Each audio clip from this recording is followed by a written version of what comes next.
Hi everyone! I am really excited to do this tutorial.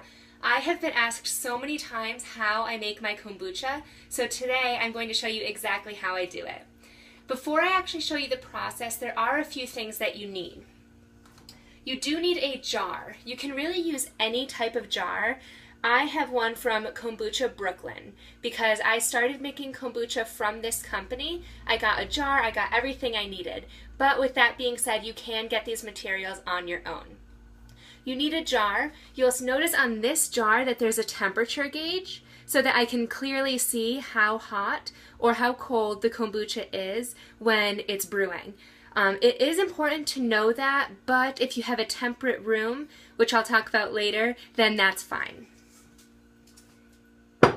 Speaking of jars, you'll also need some jars to actually put your kombucha in once it's done brewing, and then you can actually serve it. I just take kombucha bottles that I've used from the store, and it fills about 3 of these. This is 14 fluid ounces, so it fills about 3, but I've also used mason jars. You can really use whatever you have on hand. Now to actually make the kombucha, you'll need some water. You'll need 4 cups in total. You'll need 1/2 cup sugar. And the most important ingredient, one of the two, is tea. I've done kombucha with green tea. I've done 3 tea bags, and green tea comes out really, really sweet. I've also done 3 black tea bags, and that tastes more normal, what you'd expect kombucha to taste like. And today I'm actually doing 2 black tea bags from Trader Joe's and then 1 green tea super antioxidant. It's yogi, so I'm going to share with you the saying that it had on it. Let's see. Okay, it says, "The joy is the essence of success." That's nice. Okay, and the single most important thing is a SCOBY. There are about 6 in here, so yours will not look like this. But the SCOBY is the actual culture that makes your tea ferment. The sugar that we're adding into the tea is what's going to help activate the SCOBY and start the fermentation process. Again, I got my SCOBY from Kombucha Brooklyn, but there's lots of other places that you can Google that have SCOBYs. It's important to keep your SCOBY in the fridge or in a cool place when you're not using it. Okay, so now let's start the process. I'll adjust the camera so you can see me doing everything. The first step that I started without you guys was to actually boil the tea. My tea bags are in here, so now we're just going to go ahead and take the tea bags out. So this is just boiled tea. 2 cups water and 3 tea bags. The next step is to add the 1/2 cup sugar. And you want to really stir that in until it's fully dissolved. So you want to do it really right after your tea boils. You can stir it in because it will dissolve much quicker. The next step after you have stirred in all of the sugar is that you're going to let this whole mixture sit for about 20 minutes until it's cool. Cool to lukewarm. Once it's cooled, you want to add 2 more cups of cold water.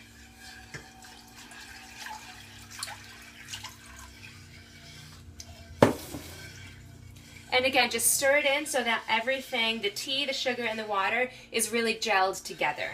Not gelled, but is blended together. And that is looking pretty good. So the next step is to get your jar. I'm not quite sure how many ounces this is. I can check and let you know.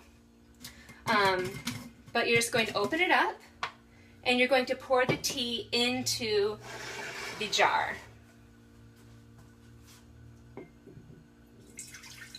You want to make sure that your jar is very clean. If your jar is not clean and there's any residue on there, then it could get in the way of the fermentation process.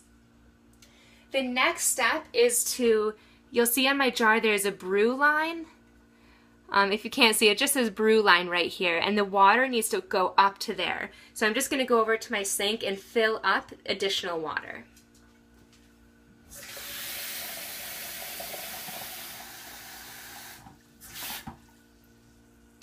There we go. So you'll see it's just a little bit more of the tea mixture. And now the fun part, and where all of the magic happens, is with the SCOBY. Again, you want to make sure your hands are clean so that when you choose the SCOBY, there's no residue on your hands. Typically, you'll have one SCOBY, but again, I have 6 of them here just because I've made it so often. You just plop it right in there. And instead of adding the jar top, what you want is this is just a piece of cloth. You can use any type of cloth. And you want just a rubber band, which I'm not finding right now. Here we go. So just a regular rubber band, and I will prop that up again. So last step is you take your kombucha, put the cloth over it, put your rubber band over the top. And this is just so that your kombucha can breathe. When it's in a jar with the top screwed on, it's really cutting off all air circulation. So this is it. This is your kombucha. Again, there is the temperature gauge on the side. You want to try and make sure it's between 70 and 78 degrees. I've had it in my kitchen before, and it got way too cold and way too hot, so now I just keep it in my living room, which is about, it's actually about 74 to 76 it stays between, which is perfect. So feel free to do that. You don't really need the temperature gauge.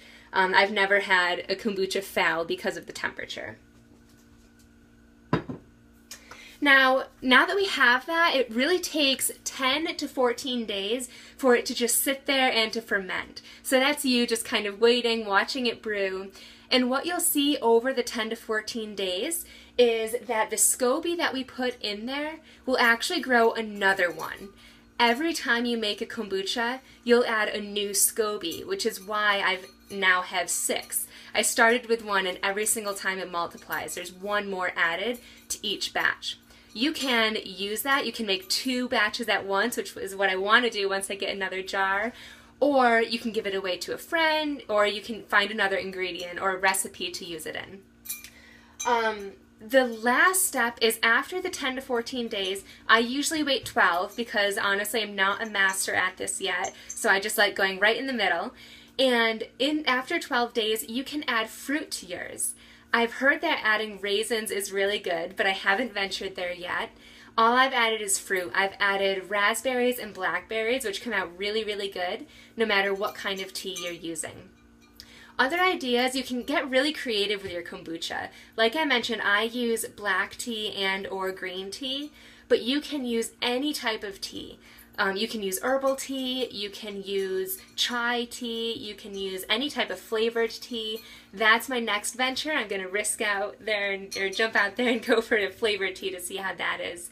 But the cool part about making your own kombucha is that you can test it out like that. You can see what you like, see what you don't like, make as much or as little as you want. I hope that this was helpful for you guys. I hope that you can see that it's really easy, that you don't need to go to a store to buy your kombucha. Really, the only thing you need are the tea and the SCOBY. If you have any questions, I would be more than happy to answer them for you or to walk you through the process on an individual basis. So let me know. Otherwise, thank you so much for following me. Thank you so much for liking my Samantha Says pages, and I'll talk to you guys soon. Bye.